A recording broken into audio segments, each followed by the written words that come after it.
Welcome to stories by Shekhar. और आज Shashi Kapoor series में बात करेंगे 1984 की फिल्म उत्सव के बारे में, जिसने काफी कंट्रोवर्सी क्रिएट की थी जब ये फिल्म रिलीज हुई थी। 1984 की ही बात है। फिल्म रिलीज से पहले इसके कुछ स्टीमी सीन्स के तस्वीरें जो थी वो फिल्मी मैगजीन्स में छप गई थी। अगर आपको याद होगा, आई एम श्योर आपको जरूर याद होगा, रेखा और शेखर सुमन के कुछ इंटीमेट सीन्स थे इस फिल्म में। और उन सीन्स की तस्वीरें जो थी वो लीक हो गई थी। लीक क्या हो गई थी उस वक्त, तो एक तरीके का पब्लिसिटी भी तरीका था। तो ये सीन जो है वो फिल्मी मैगजीन्स में छप गई थी, और जब छपी तो उसके बाद बहुत कंट्रोवर्सी हुई। बहुत लोगों ने कहा कि रेखा ये क्या कर रही है, एक नए लड़के के साथ इस तरह के सेक्सुअल एक्ट वाले सीन्स कर रही हैं। कई जो जर्नलिस्ट थे उस समय, गॉसिप कॉलम वाले, उन्होंने ये कह दिया था कि ये जो पूरा सीन है ये एक तरीके से डेस्परेट अटेम्प्ट है रेखा का to stay relevant in the show business, क्योंकि बहुत सारी नई लड़कियां उस वक्त इंडस्ट्री में आ गई थी। टीना मुनीम, अमृता सिंह, अनीता राज, किम्मी काटकर, कौन कौन। और इस वजह से जो है ये रेखा जो है ये चाह रही है कि खुद को रेलिवेंट रखे। मीनाक्षी शेषाद्री वगैरह सब उन लोगों ने नया नया उस वक्त फिल्म इंडस्ट्री में उन्होंने अपना कदम रखा था। तो ये जो जर्नलिस्ट सब थे उस समय फिल्मी मैगजीन, उनको लग रहा था कि ये रेखा का डेस्परेट अटेम्प्ट है टू स्टे रेलिवेंट, और इसी वजह से इन्होंने ये सीन दिया है ताकि लोग इस पे बातें करें, कंट्रोवर्सी हो, और इस वजह से फिल्म जो है उसको लोग जाकर के देखें। ये फिल्मी मैगजीन्स का कहना था। हालांकि ये जो रेखा की जो कास्टिंग हुई थी और ये जो सीन्स वगैरह शूट किए गए थे, इसकी बहुत ही अलग कहानी है। ऐसा कुछ नहीं था कि ये कोई जानबूझ के कंट्रोवर्सी क्रिएट की गई थी। ये जो फिल्म थी इसे डायरेक्ट किया था गिरीश कर्नाड ने, और इसे प्रोड्यूस किया था एक बार फिर से शशि कपूर ने। हुआ ये था कि जब कलयुग फिल्म बन रही थी, जिसकी कहानी मैंने पिछली वीडियो में बनाई थी, तो उस कलयुग को लिखा था गिरीश कर्नाड ने, साथ में उसके साथ स्क्रीन पे संजय श्याम बेनेगल ने भी किया था। तो कलयुग के टाइम पे ही गिरीश कर्नाड ने एक आइडिया शेयर किया था शशि कपूर के साथ। उन्होंने कहा कि क्योंकि जो गिरीश कर्नाड थे वो प्ले राइट भी थे, प्लेज वगैरह लिखते थे, और ड्रामाज वगैरह में उनका बहुत इंटरेस्ट था, थिएटर से वो जुड़े हुए थे। तो गिरीश कर्नाड ने शशि कपूर से कहा कि मेरे पास गुप्ता पीरियड के टाइम के एक प्ले का कॉन्सेप्ट है। सुदर्क ने इस कहानी को लिखी थी, उस कहानी का नाम था मृच कटिका, और मैं चाह रहा हूं कि इस पे हम एक फिल्म बनाएं। कहानी कुछ ऐसी थी कि एक कर्टिजान थी वसंत सेना, उसे जो है वो प्यार हो जाता है गरीब ब्राह्मण चारुदत्त से, और वसंत सेना के पीछे पड़ा हुआ है उस साम्राज्य का राजा का ब्रदर इन लॉ। और किस तरीके से ये उसको मतलब उसकी नजरों से बच करके ये चारुदत्त से प्रेम करती है, और ये सारी कहानी थी। और उस पूरे कहानी का जो सूत्रधार थे, जो नरेटर थे, वो थे वात्सायन, कामसूत्र वाले। तो ये पूरा जो आइडिया था गिरीश कर्नाड ने ये आइडिया शशि कपूर के साथ शेयर किया। इंटरेस्टिंग बात ये थी कि ये जो पूरा जो प्ले था, ये प्ले एक्चुअली में एक ह्यूमरस प्ले था। बहुत सारे विट, बहुत सारे फनी मोमेंट्स थे इस प्ले में, और ये जो प्ले था ये हिट प्ले था। जब भी इस प्ले की स्टेजिंग होती थी ना किसी भी थिएटर फेस्टिवल वगैरह में, तो लोग इसे देखने जाते थे, क्योंकि ये बहुत ही पॉपुलर प्ले था, लोगों को बहुत मजा आता था। तो गिरीश कर्नाड को लगा कि चूंकि ये स्टेज प्ले के फॉर्म में इतना हिट है, तो इसे हम अगर बड़े पर्दे पे उतारेंगे तो ये लोग में उसी तरह से क्यूरियोसिटी होगी, और लोग को इस प्ले को देखने में मजा आएगा। लेकिन होता यही है कि कुछ चीजें स्क्रिप्ट के फॉर्म में जब आप पढ़ते हो तो अच्छी लगती है, कुछ चीजें स्टेज पे जो इनैक्ट होती है तो अच्छी लगती है, लेकिन जब फिल्म बनती है तो वो अच्छी नहीं लगती। और यही प्रॉब्लम उत्सव के साथ भी हुई। उत्सव फ्लॉप हो गई थी। क्यों फ्लॉप हुई, आएंगे उस पर। तो क्या हुआ कि ये आइडिया शशि कपूर के साथ शेयर किया, शशि कपूर ने हाँ कह दिया कि चलो ठीक है, अगर ये ह्यूमरस प्ले है, क्योंकि हम लोग इतने दिनों से आर्टिस्टिक फिल्म बना रहे हैं, और जैसा मैंने बताया कि कलयुग को भी काफी लॉस हो गया था, विजेता में भी 40 लाख का करीब लॉस हो गया था, 36 चौरंगी लेन भी काफी अवार्ड्स जीते थे, लेकिन बॉक्स ऑफिस में कुछ नहीं हुआ। तो शशि कपूर को लगा कि अगर हम कुछ थोड़ा ह्यूमरस प्ले, कॉमेडी टाइप के प्ले को अगर हम पर्दे पे उतारते हैं तो ऑडियंस को मजा आएगा, और जो कॉमेडी है वो अक्सर चलती है। हालांकि ये गुप्ता पीरियड के जमाने की कॉमेडी थी, तो उनको लगा कि थोड़ा पीरियड फील भी आएगा, तो डेप्थ इन डेप्थ इसका डायरेक्शन होगा, इसकी राइटिंग अच्छी होगी, और हमारे पास एक चांस है कि हम अपने ऑडियंस को कुछ एक वैरायटी दे सकते हैं, और ये एक स्लो सैड टाइप की फिल्म नहीं होगी जो हमने अभी तक जितनी फिल्में प्रोड्यूस की है उससे थोड़ी अलग होगी। शशि कपूर को आइडिया पसंद आया। फिर अब कास्टिंग की बात हुई, तो ये जो वसंत सिन्हा का जो कैरेक्टर था, जो ये कर्टिजान है, शशि कपूर पहले ही दिन से जब उन्होंने ये आइडिया सुना था तब से ही वो चाहते थे कि ये रोल रेखा करे, इसमें कोई सेकंड थॉट नहीं था। तो ये कहना कि रेखा ने डेस्परेटली ये सारी चीजें की थी, और रेखा से जब बात हुई तो रेखा को बता दिया गया था कि भाई ये सीन्स हैं और इस तरीके का रोल होगा आपको, और जो चारू दत्त का जो कैरेक्टर है उसके लिए हम नए लड़के को लेने वाले हैं। तो सारी चीजें रेखा को पता थी, और रेखा भी चूंकि वो आर्ट हाउस फिल्मों की तरफ उनका रुझान हो गया था, जैसा मैंने पिछले वीडियो में बताया था कि कमर्शियल फिल्मों से वो भी बोर हो गई थी, वो भी चाहती थी कि कुछ तो ऐसी फिल्में मैं भी अपने करियर में करूं जिसको लोग सदियों तक याद रखें। कमर्शियल मसाला फिल्में करना, हिट होना वो एक अलग चीज होती है, लेकिन एक आर्टिस्टिक सेटिस्फैक्शन के लिए हमें कुछ अलग भी करना होता है। इसीलिए उन्होंने श्याम बेनेगल के साथ या गुलजार के साथ, ऋषिकेश मुखर्जी के साथ एक कोलैबोरेशन उन्होंने भी स्टैब्लिश किया, और शशि कपूर के साथ भी। इसीलिए वो विजेता में भी थी, कलयुग में थी, और शशि कपूर की प्रोडक्शन थी तो उन्होंने उत्सव के लिए भी हाँ कह दिया। तो रेखा तो फाइनल हो गई। अब इसमें जो और सारे जो कैरेक्टर थे, इसमें बहुत सारे रोल थे, अनुराधा पटेल भी थी इसमें, आप शशि कपूर को भी देखोगे, अमजद खान को भी देखोगे। तो एक तो जैसे मैंने बताया कि इस पूरे कहानी के जो सूत्रधार थे वो वात्सायन थे, कामा सूत्र वाले। तो वात्सायन का कैरेक्टर जो था वो अमजद खान ने प्ले किया, और जो समस्थन का जो कैरेक्टर, जो राजा का ब्रदर इन लॉ है, जो कि वसंत सेना के पीछे पड़ा हुआ है, वो कैरेक्टर शशि कपूर ने इस फिल्म में किया। हालांकि ये कैरेक्टर पहले उन्होंने सोचा था कि मैं अमिताभ बच्चन से करवाऊंगा, लेकिन उसी दौरान क्या हुआ कि अमिताभ बच्चन की कूली वाली वो एक्सीडेंट हो गई, और वो तो कोई फिल्म कर ही नहीं रहे थे, तो अमिताभ बच्चन ने ये फिल्म नहीं की। अब ये एक तरीके से का सेटबैक था शशि कपूर के लिए, उन्हें लगा था कि अमिताभ के स्टारडम को भी अगर हम इस फिल्म में ले आए। हालांकि इसमें एक और पेच था, क्योंकि चूंकि इसमें रेखा थी, और रेखा के साथ अमिताभ बच्चन वैसे भी एक तरीके का वो सिलसिला के बाद से मना हो गई थी कि अब तो मैं कभी इनके साथ काम नहीं करूंगा। लेकिन खैर एक्सीडेंट भी हो गया था तो वो इस फिल्म से तो बाहर ही हो गए। अब शशि कपूर सोच रहे थे कि मैं किसे लूं, तो गिरीश कर्नाड ने कहा कि ये कैरेक्टर आप पे ही सूट करेगा, अगर आपको उस तरीके का गेटअप दे दिया जाए। तो इस फिल्म में वो जो कैरेक्टर प्ले किया है शशि कपूर ने, वो बड़ा अच्छा प्ले किया है। और जब ये फिल्म बनी थी ना, जब रिलीज हुई, तो जब अमिताभ बच्चन ने ये फिल्म देखी तो उन्होंने कहा भी कि आपका जो काम है ये तो बहुत ही अच्छा, और मैं तो किसी और को आपके रोल में इमेजिन भी नहीं कर सकता। अमिताभ बच्चन ने देखने के बाद कहा था, लेकिन शशि कपूर ने उनको कहा कि नहीं, मैं इमेजिन कर सकता हूँ, और उनका इशारा यही था कि मैं आपको इमेजिन कर रहा था इस रोल में। तो खैर अमिताभ तो नहीं इस फिल्म का हिस्सा बने, शशि कपूर ने वो रोल प्ले किया। अब क्या हुआ कि जब शूटिंग स्टार्ट हुई, अच्छा इसमें चारू दत्त के कैरेक्टर की तो बात मैंने की नहीं। चारू दत्त का जो कैरेक्टर था, गरीब ब्राह्मण जिसे वसंत सेना प्यार करती है, उसके लिए ये लोग को नए लड़के की तलाश थी, तो कई सारे ऑडिशन इन्होंने लिए।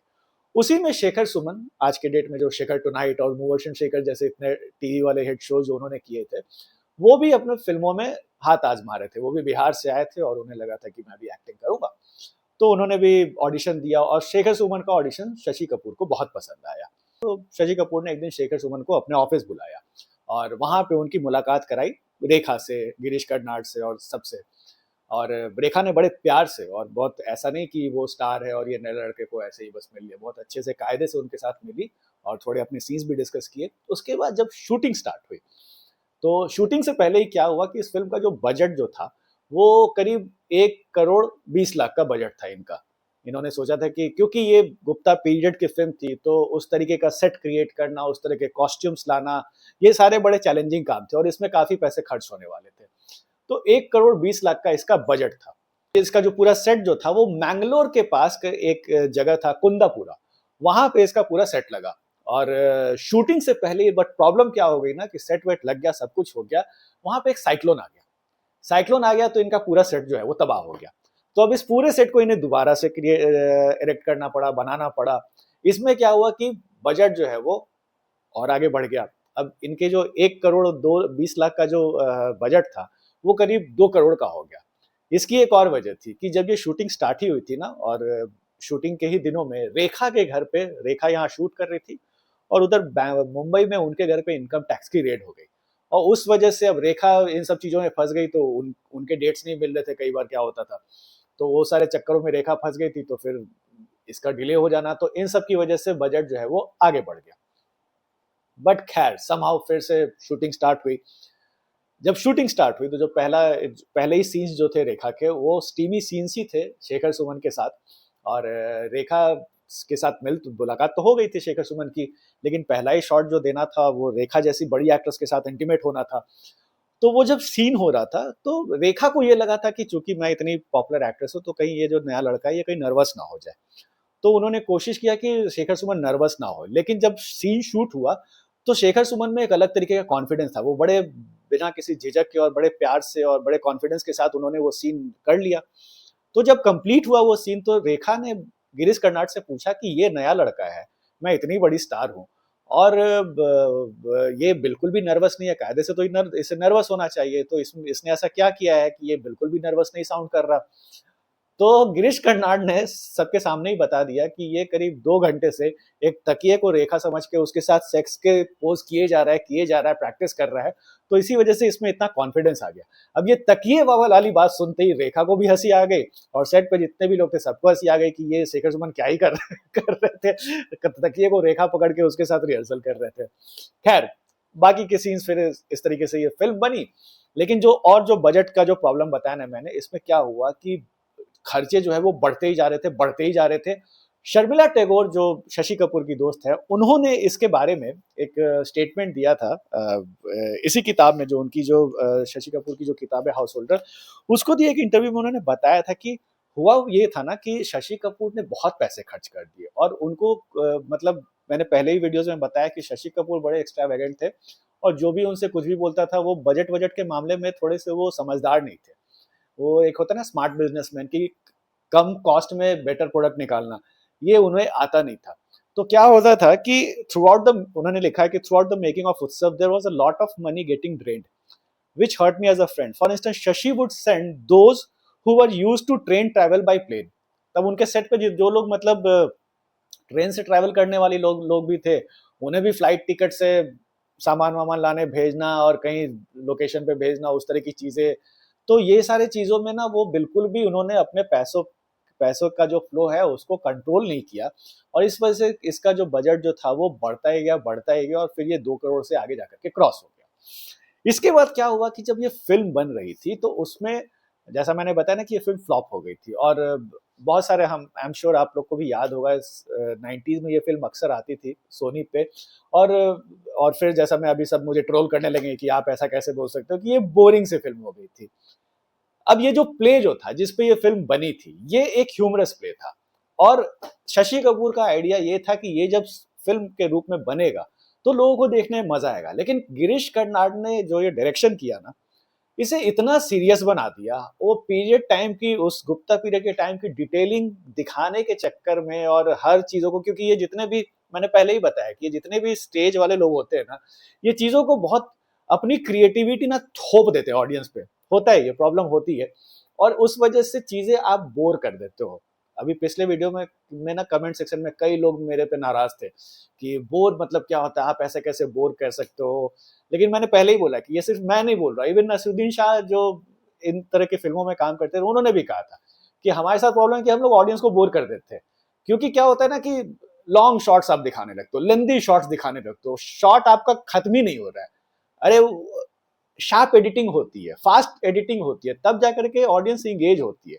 अगर मुझे डॉक्यूमेंट्री ही देखनी है तो फिर मैं डॉक्यूमेंट्री देखूंगा, अगर मैं सिनेमा देख रहा हूं तो मैं सिनेमा देखूंगा। और cinema has to be a little pacy. जरूरत है स्लो करने की तो आप करो, लेकिन आप बिल्कुल ही अगर बोर करने लगोगे, लंबे लंबे शॉट्स जो शॉट्स है वो खत्म ही नहीं हो रहे हैं, तो फिर ऑडियंस पक जाती है। आर्ट आज भी रियलिस्टिक ही चीजें बनती है, ऐसा नहीं कि आज रियलिस्टिक चीजें फिल्में या वेब सीरीज नहीं बनती, लेकिन आप देखो स्टैंडर्ड किस तरीके का होता है। तो ये सारे प्रॉब्लम थे उत्सव के साथ। तो शशि कपूर का इनफैक्ट एक तरीके से झगड़ा भी हो गया गिरीश कर्नाड से। उन्होंने कुछ बोल दिया कि यार ये आप लोग क्या हर चीजों को कॉमेडी चीज है उस पर भी आप इतना इसको सीरियस बना दिए हो। तो ये हुआ उत्सव के साथ। जो पूरा स्क्रीन पे जो इन्होंने लिखा और जो डायरेक्शन हुआ, जो फिल्म कंप्लीट भी हुई ना, तो ना शशि कपूर को भी खास पसंद आई और ऑडियंस को तो नहीं पसंद आई। वो जो फोटोज जो लीक हुए थे, जो मैगजीन्स में छपे, उसको देख करके ऐसा लगा था कि फिल्म की फ्री पब्लिसिटी बहुत हो गई है, लोगों में क्यूरियोसिटी होगी, जाकर के देखेंगे, रेखा के सीन्स होंगे। चलिए वो सीन्स तो थे, लेकिन फिल्म इतनी बोर थी कि लोगों को मजा ही नहीं आया और ये फिल्म एक डिजास्टर साबित हुई शशि कपूर के लिए। और बहुत मत करीब 1 करोड़ का लॉस इन्होंने मेंशन किया है इस फिल्म इस किताब में कि उसकी वजह से 1.5 करोड़ का, हाँ, उत्सव नियरली लॉस्ट 1.5 करोड़ ये जो फिल्म थी। और इस फिल्म के लॉस का ये खामियाजा हुआ कि शशि कपूर की फैमिली को बहुत बुरे टाइम देखने पड़े इस फिल्म की वजह से। कर्जा हो गया, वो चुकाने के लिए अब शशि कपूर उस वक्त कोई कमर्शियल स्टार उस वक्त नहीं थे 84 में कि उन्हें solo hero as a solo hero उन्हें काम मिले। हीरो बन नहीं सकते थे क्योंकि उस वक्त तो सनी देओल, अनिल कपूर लोग आ चुके थे, इंडस्ट्री का पूरा डायनामिक्स भी चेंज हो गया था, तो उतने वो एक्टिव नहीं थे। और इससे पहले भी जितनी फिल्में बनाई थी, विजेता भी नहीं चली, कलयुग भी नहीं चली, चौरंगी लेन भी नहीं चली। तो एक तरीके से फिर जेनिफर ने, जो उनकी वाइफ थी, उन्होंने शशि कपूर कहा कि यार लेट्स क्लोज दिस शॉप, ये इसको बंद कर दिया जाए। और शशि कपूर ने सोच भी लिया था कि इसे बंद ही कर देंगे। उस वक्त इनके घर का खर्चा चलाने के लिए ना, इनके जो बेटे थे करण कपूर, उन्होंने मॉडलिंग स्टार्ट किया था। तो एक एडवर्टाइजिंग एजेंसी शशि कपूर ने खोली और उसके थ्रू करण कपूर को बहुत सारे मॉडलिंग मॉडलिंग असाइनमेंट्स वगैरह मिले और उन पैसों से इनका घर का खर्च चल रहा था। लेकिन फिर भी Shashi Kapoor being the fighter, उन्होंने सोचा कि नहीं, मैं एक लास्ट पुश जरूर, एक लास्ट अटेम्प्ट जरूर लूंगा और मैं कोशिश करूंगा कि ये जो हमारी कंपनी है फिल्म वाला, ये प्रॉफिटेबल बने। तो अब उन्होंने ये जितने भी गिरीश कर्नाड इन लोग के साथ सोचा कि अब इन लोग के साथ मैं फिल्म नहीं बनाऊंगा, अब मैं अपनी फिल्म जो प्रोड्यूस करूंगा मैं उसे खुद ही डायरेक्ट करूंगा। और तभी उन्होंने सोचा कि जो अजूबा जो फिल्म आई थी, जो 90s में रिलीज हुई थी, तो वो कॉन्सेप्ट अरेबियन नाइट पे इन्होंने सोचा कि मैं एक फिल्म बनाऊंगा और अजूबा को शशि कपूर ने डायरेक्ट किया। तो अजूबा की कहानी मैं अगले एपिसोड में बताऊंगा, लेकिन ये पूरी कहानी थी मेकिंग ऑफ उत्सव की। उत्सव की सबसे खास बात क्या है जो कि सब लोग को पसंद आती है, वो है इसके गाने। जो सबसे हिट सॉन्ग है मन क्यों बहका रे बहका, जिसमें कि लता मंगेशकर और आशा भोसले ने उस गाने को गाया है। मतलब मुझे नहीं लगता कि इंडियन सिनेमा के इतिहास में अगर टॉप 10 सॉन्ग्स की बात होगी तो इस गाने का जिक्र जरूर आएगा। बहुत ही खूबसूरत कॉम्पोजिशन है और एवरग्रीन है, टाइमलेस है। आप कभी भी इस गाने को सुन सकते हो। और लता मंगेशकर और आशा भोसले की आवाज में, दोनों सिस्टर्स ने जो ये गाना गाया है, कमाल का गाना था। ये गाना तो था ही। इसके बाद सुरेश वाडेकर की आवाज में आपको सांझ ढले गगन तले, क्लासिकल फॉर्म में है, वो गाना बहुत ही आपको टच करता है। आप मतलब रात में अंधेरे में ये गाना अगर सुनोगे ना, तो एक आपको एक अलग ही फीलिंग आपको ये गाना सुन के मिलती है। और सुरेश वाडेकर ने इस गाने को बहुत ही अच्छे अंदाज में गाया था। इसका थर्ड सॉन्ग जो था, जो अनुराधा पौडवाल ने गाया था, वो उस गाने के लिए उन्हें फिल्म फेयर का अवार्ड मिला था उस साल, बेस्ट फीमेल प्लेबैक सिंगिंग का। और ये सारी चीजें जो थी ये हाईलाइट थी। तो उत्सव के साथ जो प्लस पॉइंट था वो इसका म्यूजिक था। बाकी इसकी कहानी जो थी, कॉन्सेप्ट बहुत अच्छा था। ऐसे ऐसे हिट प्ले के ऊपर ये फिल्म बनी थी जो कि अपने आप में बहुत हिट है। थिएटर सर्कल में ये जो प्ले था ये बहुत पॉपुलर था। इसमें कॉमेडी बहुत थी। लोग जब प्ले देखने जाते थे तो बहुत हंसते थे, बहुत मजा आता था। लेकिन वो फीलिंग, वो जो कॉमेडी है, वो जो ह्यूमर है, वो ये फिल्म देख करके मिला ही नहीं। और इस वजह से ये फिल्म जो है वो फ्लॉप हो गई। उसके अलावा इसमें जितने बहुत सारे कैरेक्टर्स थे, अन्नू कपूर के सीन्स वगैरह, जो वात्सायन का जो अमजद खान का जो कैरेक्टर वगैरह है, वो ठीक से डेवलप ही नहीं हो पाया। और वो सारे सीन्स में जो थे, एक तो इस फिल्म को ए सर्टिफिकेट मिला था। ए सर्टिफिकेट अगर मिला भी है तब भी, अगर आप जब एज अ डायरेक्टर, जब आप फिल्म, अगर ए सर्टिफिकेट मिलने के बाद भी अगर आपको सेक्सुअल सीन दिखाने के टाइम पे आपको कैमरा पैन करना पड़ जाता है, तब तो फिर कहीं ना कहीं आप रिस्क लेने से ही डरते हो। ये सारे इल्जाम जो है वो उस वक्त लगे गिरीश कर्नाड पे भी, कि इन्होंने डायरेक्शन बहुत ही खराब इस फिल्म का किया, जिस वजह से ये फिल्म उस तरीके से निकल के नहीं आ पाई जैसा कि शशि कपूर ने सोचा था। तो इस वजह से फिल्म जो है वो फ्लॉप हो गई। लोगों को देख के मजा नहीं आया, हमें भी मजा नहीं आता था। जब भी सोनी पे आती थी तो मैं तो बंद ही कर देता था, मुझे बोर लगती थी। और हालांकि गाने बहुत पसंद है मुझे, आज भी इसके गाने में रात में बजा करके सुनता हूँ। तो ये थी कहानी उत्सव की मेकिंग की। आपको ये फिल्म कैसी लगती है हमें आप कमेंट सेक्शन में बता सकते हो। अब आते हैं क्विज पे। पिछले वीडियो में एक डायलॉग मैंने बोला था और वो डायलॉग जो था वो हासिल मूवी का था, इरफान खान का ही डायलॉग था। और जितने भी लोगों ने जवाब दिया सबने सही जवाब दिया है। अब आते हैं आज के क्विज पे। और आज का डायलॉग है, सपने अक्सर समुद्र की लहरों की तरह हकीकत के चट्टान से टकरा के बिखर जाते हैं। ये बताइए किस फिल्म का डायलॉग है, थोड़ा टफ है। मिलते हैं नेक्स्ट एपिसोड में। Thanks for watching.